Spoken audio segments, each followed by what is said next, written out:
بسم الله الرحمن الرحيم، اهلا بيكم وحلقه جديده. والنهارده هنتكلم عن تحليل مباراه الزمالك والاتحاد السكندري، المباراه اللي شهدت فوز نادي الزمالك بثنائيه اشيمبونج اللي اثبت عن نفسه واعلن عن وجود راس حربة جديد لنادي الزمالك هيبقى هو ثابت وثبت اقدامه في المباريات القادمه ان شاء الله، الى جانب تألق حارس مصر الاول وعودته لمستواه، وقدر انه يرجح كفة فريقه بنسبة كبيرة جدا خلال الشوط الاول والتاني بشكل كبير، وهو احد اسباب فوز الزمالك بمرمى خالي من الاهداف.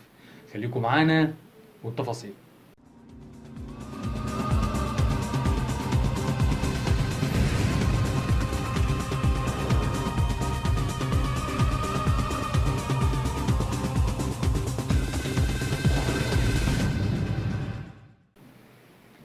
ابتدى كابتن نبوشة اللقاء بتشكيلة مكونة من الشناوي في حراسة المرمى، قدام منه علي جبر والونش، وعلى اليمين حازم إمام العائد من الإصابة، وعلى الشمال مؤيد العجان، وفي وسط الملعب ثنائي ارتكاز طارق حامد ودونجا، ومن أمامهم محمد إبراهيم، وعلى يمينه عبد الله جمعة، وعلى شماله أحمد مدبولي، وراس حرب وحيد هاشم. تشكيلة جديدة طبعا، ولكن في نقط صغيرة لازم نتكلم عليها. أول نقطة هي التهور اللي بيلعب بيه الونش في خط الظهر. متهور قوي، لازم يلعب بعقله شوية، لأن أنت بتلعب مع فرقة كبيرة زي نادي الزمالك، التهور ده ممكن يكلف فريقك كتير. النقطة التانية حازم إمام وعودته من الإصابة يلعب أساسي بشكل مباشر على طول. معرفش هل الجهاز الفني متأكد إن اللعيب غير مصاب وإنه جاهز فعلا لإنه يشارك بشكل جيد، ولا في كلام. أتمنى إنه الحمد لله هو لعب 90 دقيقة كاملة وما شفناش أي مشاكل، وواضح إن هو كانوا معدينه بشكل جيد. النقطة الثالثة والمهمة جدا، الثنائي الارتكاز. الزمالك بقى له ماتشين او يمكن 3 بيلعب باتنين ديفندرات صرحة، طارق حامد ودونجا، او ايا كان مين اللي بيتواجد، ولكن انا اقبل في الوقت الحالي ان الزمالك يلعب باتنين ديفندرات صرحة نظرا للمشاكل الموجودة في خط الظهر. ولكن مع الوقت ما ينفعش يفضل الزمالك يستمر بهذا الشكل، لازم يبقى طارق حامد ثابت في الحتة دي، جنب منه اشرف رؤى، داوودة، اي لاعب تاني يقدر يكمل مع الرباعي الهجومي في الهجمه، ويقدر يخش جوه ال 18 بشكل كبير عشان يدي زياده هجوميه او فاعليه هجوميه لنادي الزمالك داخل منطقه الجزاء، وده اللي احنا ما بنشوفوش دلوقتي. نروح بعد كده للثلاثي اللي ورا راس الحربه، محمد ابراهيم، احمد مدبولي، عبد الله جمعه.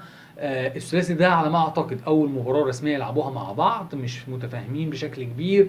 محمد ابراهيم محتاج انه يهدى شويه، لانه هو كابتن الزمالك وكابتن الفريق، لازم يهدى. هو اللعيب الوحيد المهم في الفرقه اللي كل الخطه بتاعت اللعب بتعتمد عليه، لكن محمد ابراهيم كان متوتر جدا، مستعجل جدا، بيطلع ميس باص بشكل كبير جدا، وكان ملخبط الدنيا الى حد ما. فلازم محمد يركز بشكل كبير، لان هو مستقبل الفريق لو عايز يستمر. نروح بقى لراس الحربة اشيمبونج النهارده، اللي في الدقيقه الاولى من اول كره يلمسها بدماغه سرق فيها الدفاع زي ما بيقولوا، وحط جون جميل جدا بوظ لنا الشوط الاولاني.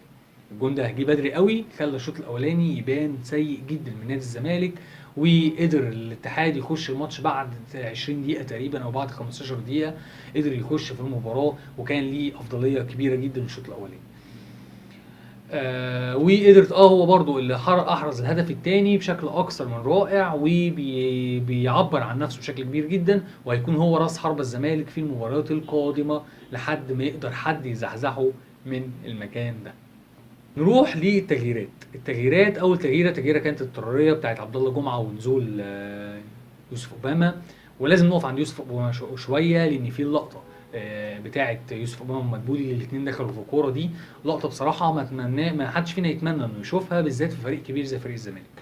اول حاجه الغلطان من وجهه نظري في الكوره دي هو ما يوسف اوباما. ليه؟ لان انت اللي شايف مدبولي، انت اللي جاي من ورا، وانت شايف مدبولي رايح للكوره، ومدبولي لمس الكوره وخدها، خلاص اقف، دي كوره جون، انتوا الاثنين حرمتوا الزمالك من جون ثالث.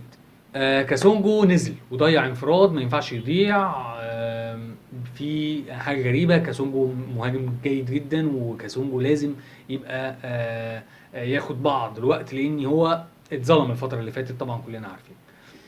نروح لمحمد شامي. محمد شامي خامه طيبه جدا، واللي يدل ان هو خامه طيبه انه لما لقى الكوره معنداه في اول كورتين على الكوره، جه يوقف لقاها بعدت، جه يشوط لقاها طلعت بره، ابتدى يغير من طريقته وما يروحش على الجون ويحاول يبقى صانع العاب. من وجهه نظري خامه مبشره للغايه، خامه جيده جدا، هيفيد الزمالك بشكل كبير، ونتمنى اننا نشوف كابوريا ونتمنى نشوف صلاح عاشور وياخدوا وقت زي ما الراجل خد وقت، خد تلت ساعه تقريبا، وقت او نص ساعه، وقت كان كفيل جدا انه يقدر يعبر فيه عن مستواه، وكان بيرجع يدافع كمان على خلاف مدبولي وعبد الله جمعه اللي ما بيعملوش الدور الدفاعي بتاعهم بشكل جيد زي ما قلنا. فشايف ان الشامي ان شاء الله هيكون ليه دور مهم جدا في الماتشات اللي جايه مع الزمالك، وفي النهايه مباراه جيده في الشوط الثاني بس لنادي الزمالك، ورائعه جدا للاتحاد السكندري، ولكن الاتحاد السكندري وقف لهم الشناوي بالمرصاد، والنهارده الشناوي عاد لمستواه. كانت بتنتهي عنده كل هجمات فرقه الاتحاد بشكل كبير جدا. لسه في الزمالك، لسه في مسباص، لسه الزمالك يا جماعه بقى لاي فرقه هو فرقه ضعيفه. يعني اي فرقه دلوقتي بتلعب الزمالك طمعانه في الزمالك، طمعانه انها تاخد منه نقط. ليه؟ لان الزمالك في حاله سيئه، اللعيبه نفسها مش قادره تلم بعض، مش قادرين يعملوا شخصيه على اي فرقه بيلعبوها. بالعكس الزمالك دايما بيكون رد فعل، ما بيكونش هو صاحب القرار وصاحب الفعل وصاحب اليد العليا في المباريات. دي لازم تتغير، ومش هتتغير غير بالاداء الجيد والاداء الثابت. في نهايه الحلقه اتمنى لو عجبتكم الحلقه ما تنسوش تعملوا شير ولايك وسبسكرايب للقناه عشان يوصلكم جديد فيديوهاتنا. متعه كره القدم هي الكره الشرقيه.